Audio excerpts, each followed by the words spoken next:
Okay, good morning, everyone. Welcome to today's webinar. As you can see, the session is being recorded and this can be sent to you afterwards. If you would like a copy of the recording or even just the slides you see on screen, please do email us sales@PharmiWeb.com.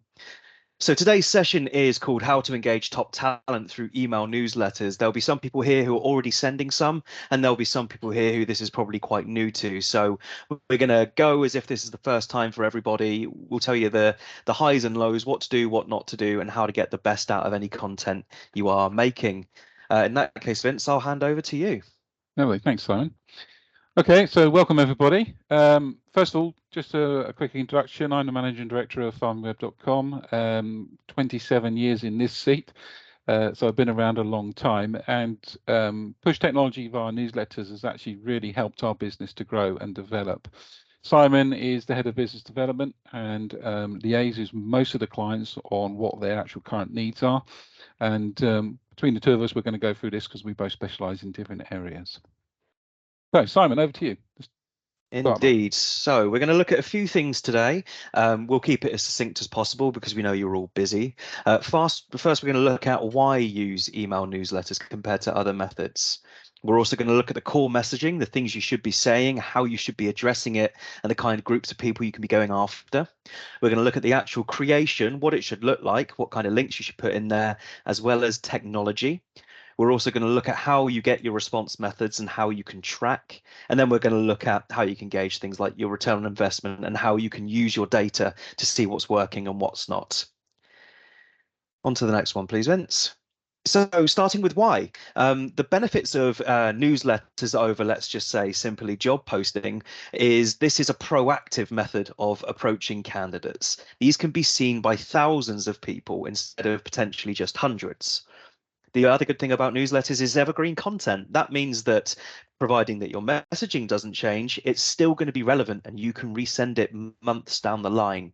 If you're always going to be hiring in particular fields, using the same messaging and having it done just once is going to save you boatloads of time in the future.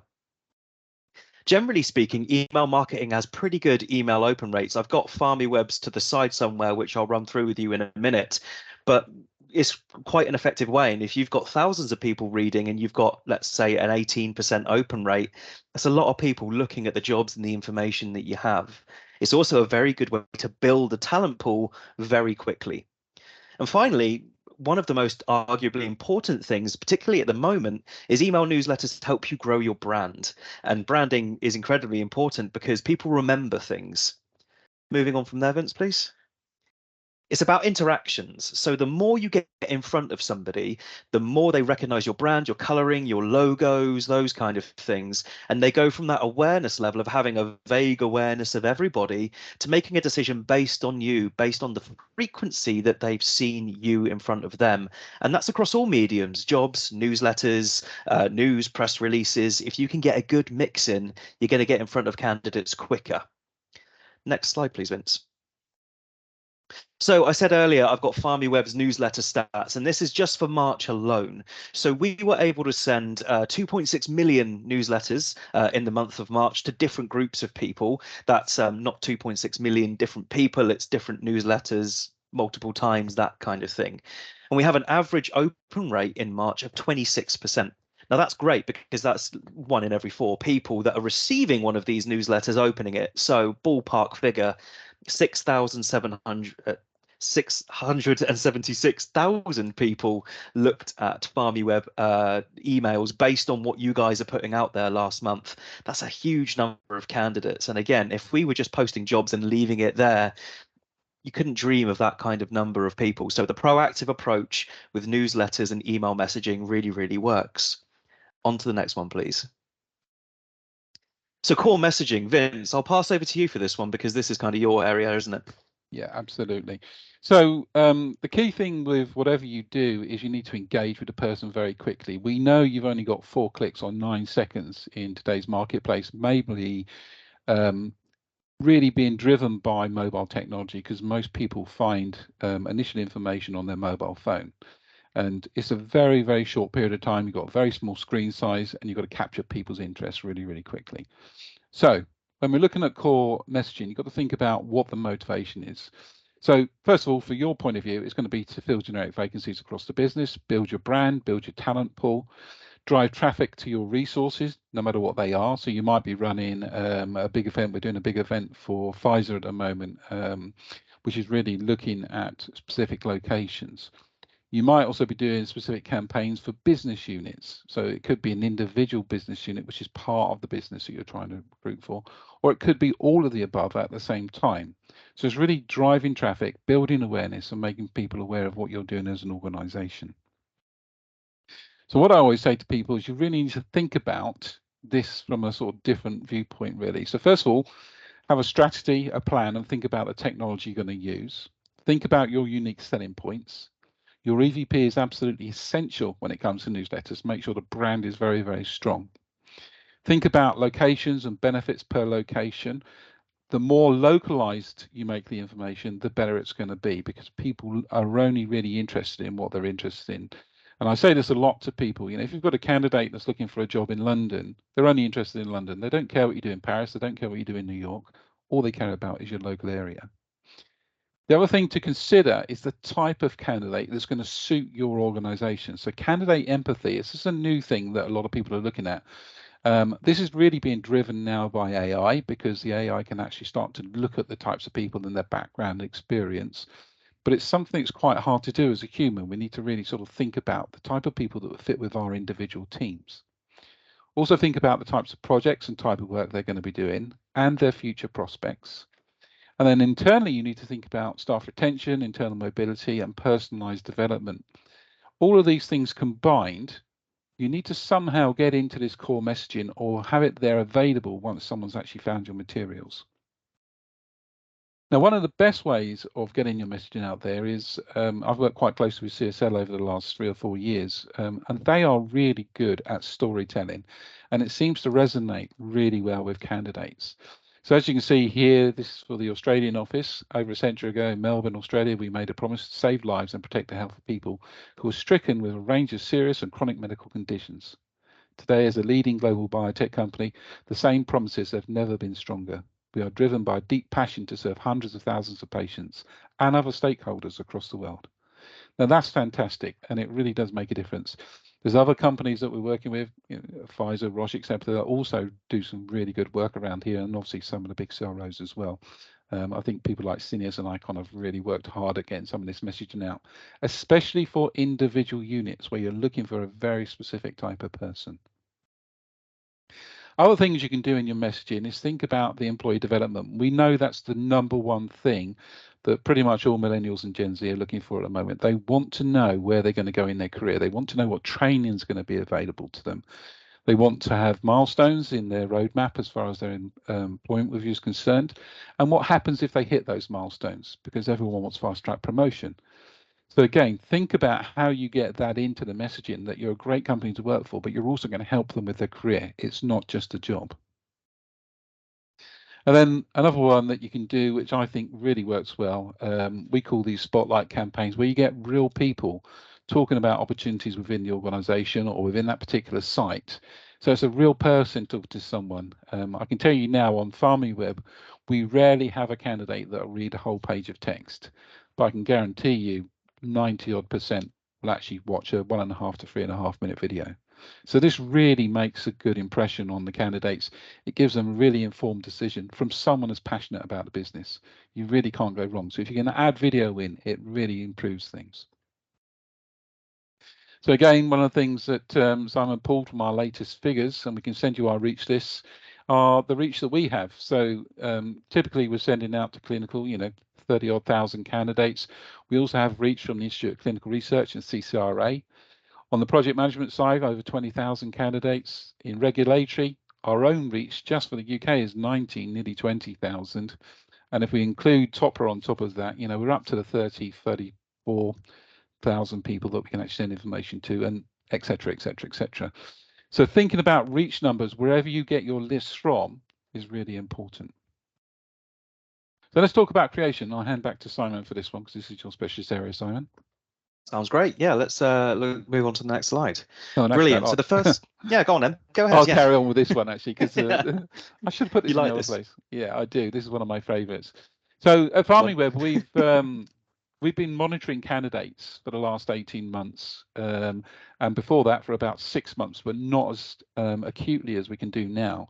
So what we do is we track candidates and what they're looking for. So when you are creating content, for you that have not seen this, we run a lot of hubs on the PharmiWeb site, and also advise a lot of clients on what they should put on their own sites, and we monitor both. So what we do is track what candidates do. So typically you've got 4 clicks: the About Us section, culture, your career and what you don't know, and then a link to the latest roles on our site. And the candidates chop between looking at the jobs and then looking at the employer branding materials. I can tell you now, no one really looks at any of this stuff. The first thing candidates look for as soon as they come in and start to look at a company is the culture of the organization. So who are you? What are your teams like? What's the global view? What's the future look like? Do you have a diversity policy? And what are the people like at the site that I'm interested in? So if they're working for a job in Paris, they're only interested in Paris. So that's what you should be talking about. Be very specific. The career ones are generic ones, but they're some of the biggest ones here. So these should be 2 to 3 line paragraphs at most, or 1.5 to 3.5 minute videos. Ideally, video content really scores highly. So if you can add the links in to newsletters and you send them out, it makes a huge difference. So things like career path examples, a day in the life, what training am I going to get? Team lead videos, the actual team leader that they're going to be working for, talking passionately about working for them. Great workplace videos are like corridor calls. So a number of staff talking about why they love working for the organization. And then again, opportunities and benefits, someone actually online in a video saying, look, these are all the things that we're going to do for you when you join us as an organization.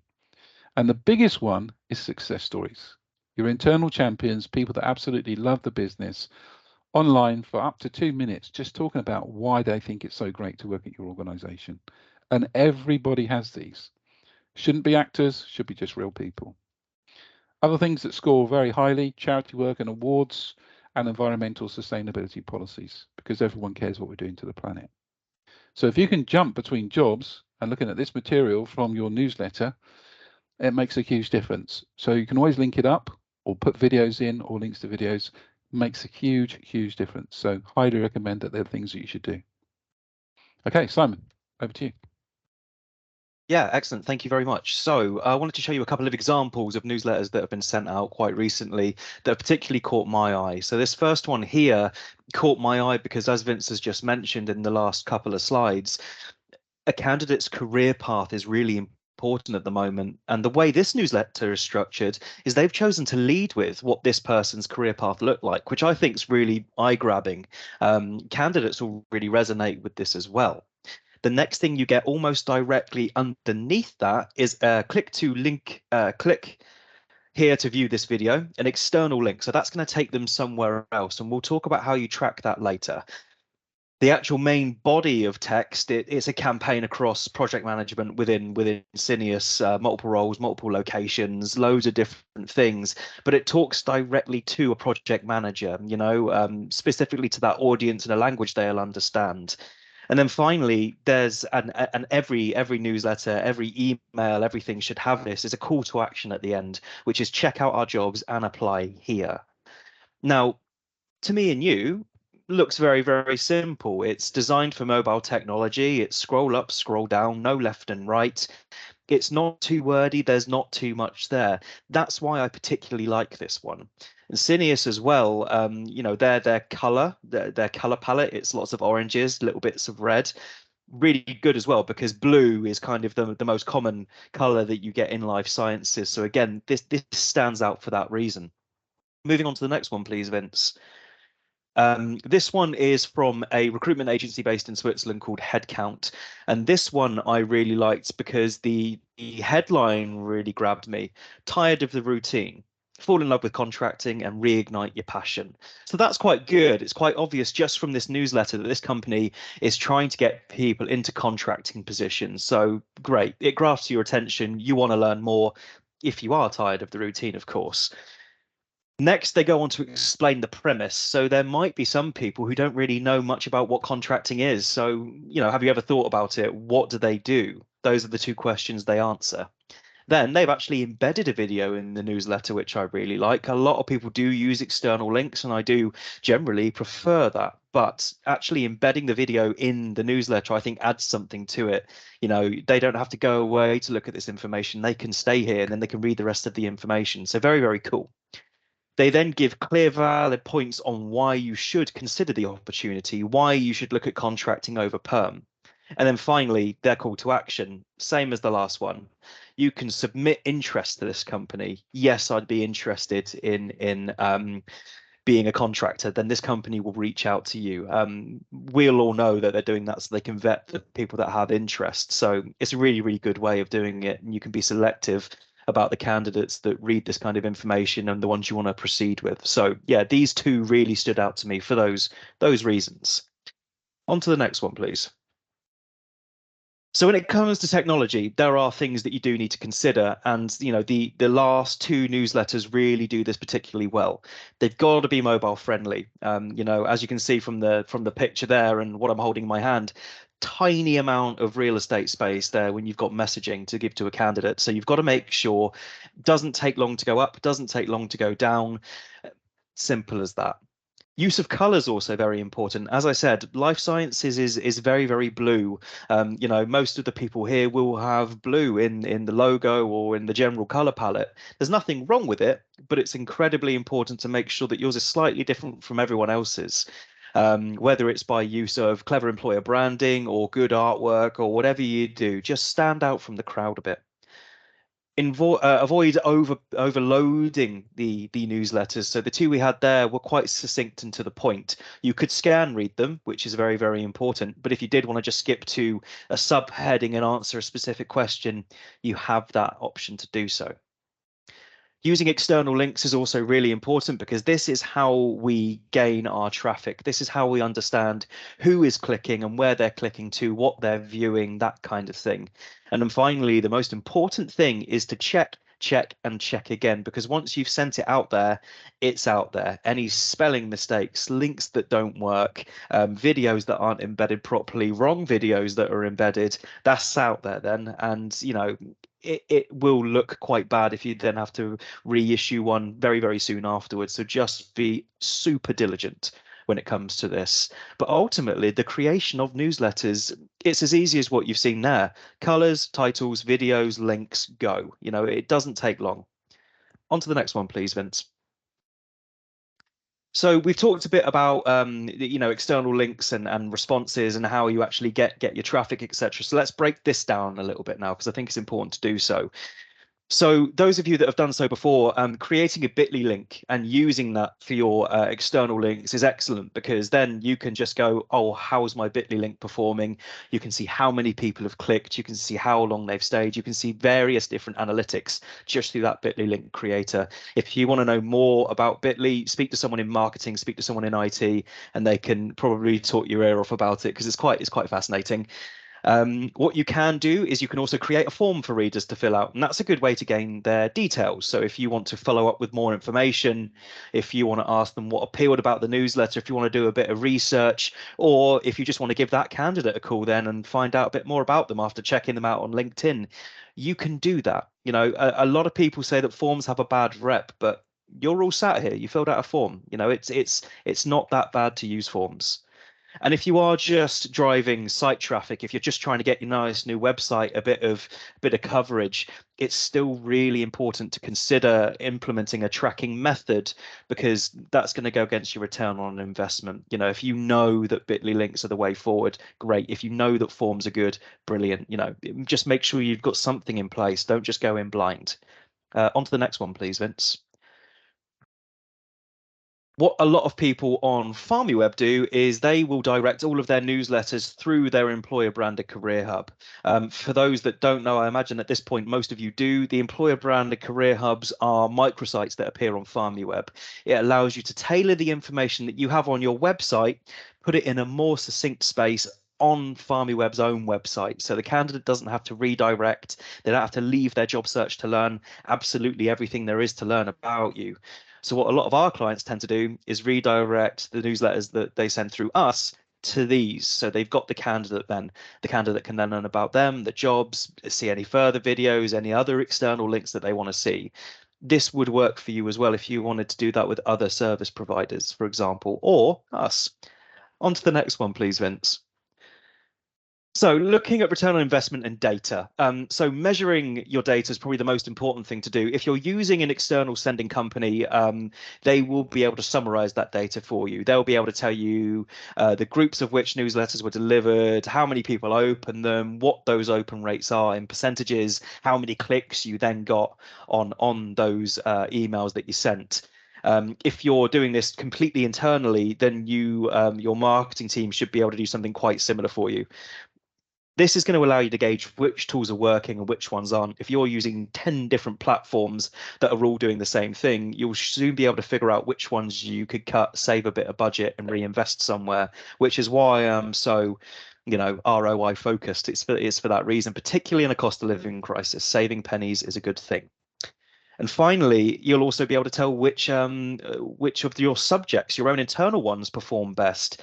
If you put out a newsletter that's about what you're doing in the clinical research arena, and that suddenly has an incredibly high open rate, you know that that's the topic you need to be going after. Maybe you need to consider a more in-depth clinical research campaign because the appetite is there.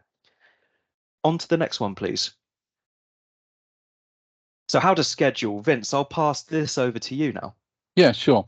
So I work with a lot of clients on scheduling newsletters, but generally doing their talent acquisition marketing. And this is a plan for a company I've been working with over the last year or so. So we go from January through to December, what's critical, non-critical, and optional, as far as what they can actually do. And with this company, they do work with us quite closely. So the first thing for them was making sure that all their adverts were compliant. I'd trained them what to do, and we actually put that recruitment training in for April. And they now make sure that all their adverts are compliant, primarily with SEO guidelines from Google. They then thought about marketing for things like banners, etc. And again, with us, they were then looking at when they're going to push out things like their newsletters, which you've got here in red. So they already know they've got 4 newsletters to book. They know when they're coming up. They can plan for them beforehand. A lot of these are actually tied in with campaigns that they're actually doing at that time. So there's nothing going on towards the end of the year. There was nothing at the beginning, but these are all really saturated in the middle. So by doing a plan like this, where they plan all of their articles, features, and everything into their time plan, they know exactly when their newsletters are coming, they know what they're there to support, and they know what they're there to recruit for.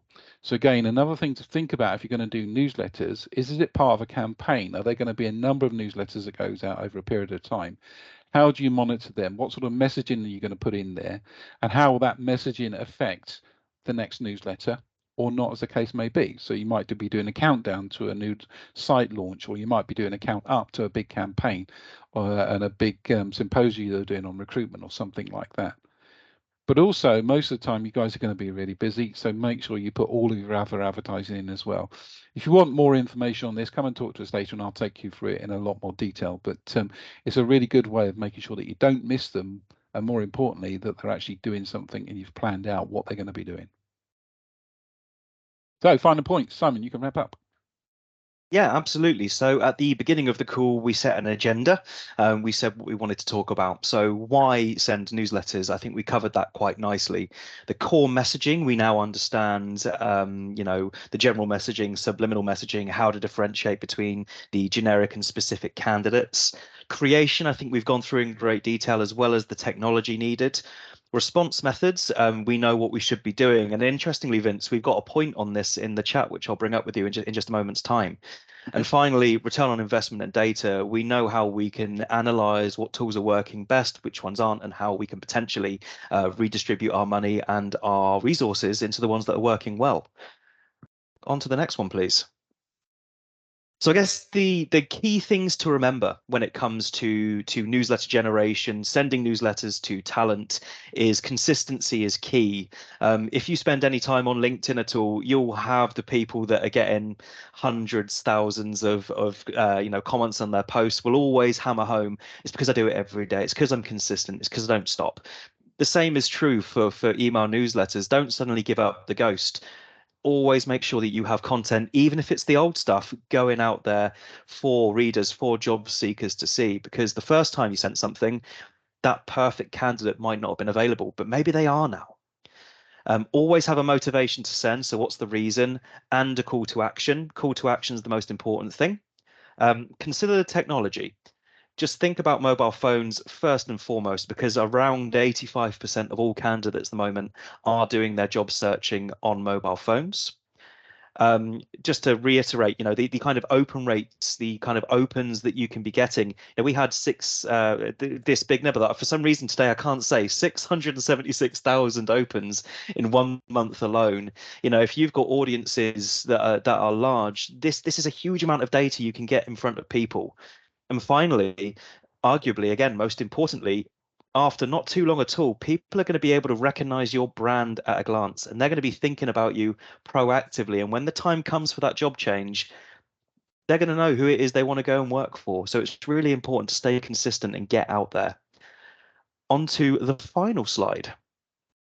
Questions, and there are a few actually, Vince. I'll read them out, and we'll discuss them as we go. I would like to start with Louisa's point, which is, interestingly, our Works Council is opposed to newsletters, apparently because of the tracking option. What do you make of that? I think that's a little bit of an odd one, to be honest, because if you're spending money sending out newsletters, the first thing you want to do is to track them so that you know what people are opening them. Because when you get some stats, if we go back up, I'm going to show this to you again. So if we go back up here, for example, so you've got some newsletters here. So there's some big numbers and big application rates, and that's great. And then you've got smaller numbers and smaller application rates. Now, we know there was a change there because on 2 of these smaller ones, these were very, very specific people that this particular company wanted. The rest are big generic numbers. So by tracking something, you can see how well it's working. There's no point in running the same newsletter 4 times if you're not getting any response.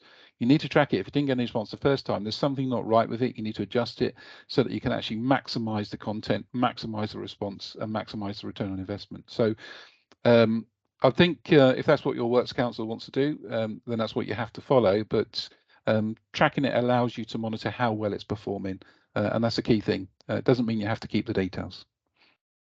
Absolutely. If the concern is more ethical from a GDPR point of view, you can speak to your newsletter sender and basically request to not be given that information to keep everyone happy, if that makes sense. So the information that you've got on the screen there, for example, you won't have candidate details attached, email addresses, phone numbers, etc., etc., etc. Yeah, it's an interesting one. Yeah, data privacy. Yeah, exactly. So yeah, you can request to basically keep that part omitted from any reports you get to keep yourself clear from that point of view. But 9 times out of 10 people will request that you have it, but it's not always necessary. I will pop on to the next question. Yes, Germany is very extreme with data privacy, and that's definitely going to get worse, isn't it? On to the next question very, very quickly. So who produces copy? Is that something that talent acquisition would do as a function? Well, from my point of view, it normally is talent acquisition that produces the content. In our case, we actually produce the newsletters here, but they're fairly easy to produce if you've got any sort of publishing tools. And it depends on where you're buying your lists in. So typically, if you're buying lists in from a list provider, once you've cleaned that data, sometimes they'll actually produce it for you as well. Otherwise, you can pass it to marketing. But again, if you plan it well enough in advance, that resource will be available to you. So one of the key things for actually doing the planning is so that if you do have a marketing team and you need to get it authorized, then that's the way to actually make it happen. Absolutely. The next one I've got here is, what's the benefit of using a service over just doing it internally? I think the service is you've got someone in the background that's going to do all of the, for sake of a better word, the donkey work for you. They're going to actually produce the article, they're going to send it, they're going to watch the response, they're going to be able to analyze the data and then send you that data in the format that you want it in, so that when you're looking at return on investment, it makes it a lot cleaner and easier. But the negative point of that, of course, is if you're going to buy in lists from a provider, I suppose our experience of it so far is you've got to spend a lot of time cleaning the list, making sure it's right, it's the right people. Otherwise, you send a lot of information to people that are not relevant and don't really want that information. So again, be aware of those things. My answer to that is most importantly reach. So if you're using a service provider, they will probably depending on how large your company is, have a much greater reach into different elements of the industry than you yourselves might do. So there's that to consider, and most places will be able to tell you what their reach is in certain areas. Always worth finding out. And funnily enough, Vince, the next question was about buying lists. Okay. What about buying lists? So you've ticked that one off already. Okay, good. Um, how broad or generic should we be with our messaging for a large clinical research campaign? Yeah, so again, this really depends on what you're trying to achieve. If you're very specific about the type of person you want, so if you wanted in clinical research, for example, if you wanted a CRA with 4 years experience plus in oncology, then really focus in on that, because that gives you a much better response. But generally, you can be a lot broader than that, and the broader it is, the better, because the other thing that the newsletters do is they do get a lot of referrals as well. So people aren't looking themselves, but the guy sat next to them, or the lady that sits to the left, they might be interested, so they make sure that they keep them aware. So everyone's got friends and colleagues in the industry. Everyone knows each other fairly well. If someone is looking, they typically point something out that they thought was interesting for them, and it's only a click to send them a link. So those things I think are really, really good. So yeah, hopefully that's answered that one. That's a really good point, actually. Yeah, people forwarding newsletters on is a really, really good thing. So the two examples I included earlier, we had one on project management, and then we had one on contracting. Generally speaking, that's very, very broad messaging. But yeah, if you wanted to specifically go for, if you're just saying clinical research, let's say you specifically wanted clinical data managers or you wanted CRAs, be specific. We are looking for, people with 2 to 5 years. You can get down to the nitty gritty because people will resonate with it. If they don't, they won't apply. So yeah, I would say either or, but be as specific as you can be for the function that you're trying to fill. And the final question is, what's the best way to send you the information, the info for newsletters? Do you have a template that we need to complete? Yep. So we produce a number of templates for all the things we do to make it really easy for people. That just gives you a tick box and also an area to add content. Very simple to do as far as we're concerned, and it should be that way for whoever you decide to use in whatever area you're working in. So make it easy for you, because you might be doing a few of these in the future. It's certainly the second only to Google as far as actually attracting candidates in the market. So bear that in mind. Yeah, it's so the ones that we showed you earlier, we kind of just got the raw resources and we put it together, made it look good. We did the testing, we made sure that the links worked. If they didn't, we went back to the client. But certainly they came to us with, oh, this is our logo, this is our picture attached in the right format, the right sort of sizing. So yeah, there'll be a certain amount of tick box exercise. But yeah, ultimately it doesn't take long, and we send a final draft for you to go yay, nay, change that bigger, smaller, whiter, blacker, whatever you want to do. Yeah, so it's pretty flexible, but ultimately a quick process. The one thing worth noting at this point actually is with a lot of people, when you're sending these kind of newsletters, is booking it in early. So a lot of people want the content 4-ish weeks in advance, because you want to be sat there twiddling your thumbs in case there's any problems, any changes, anything that comes up last minute. So just make sure that you're as prompt with anything as you physically can be, and you'll have a much smoother experience when it comes to sending email newsletters. That brings us to the end of any questions. If there are any more, please do pop them in the chat, or feel free to send them through to us when you request the slides or video. So it's sales@PharmiWeb.com.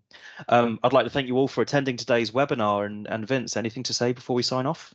No, I just think going back to Louise's comment, the other thing that is really easy to do is at the end of newsletters, make it very clear that you consider any candidate's privacy as paramount, and you will not keep or divulge any data at all. So you've got disclaimers that your legal team could put together that should be able to do it really easily. But they do work. They are working, and as I said, they're second only to Google when it comes to actually attracting candidates. So newsletter technology is good, push technology is good, and candidates want it. Don't hope they find your information. Make sure they see it. There's a big difference. Okay, thanks Absolutely. everyone. Really appreciate your time today. Thank you ever so much, everyone, and we hope to see you at the next one. Have a great day. Thank you.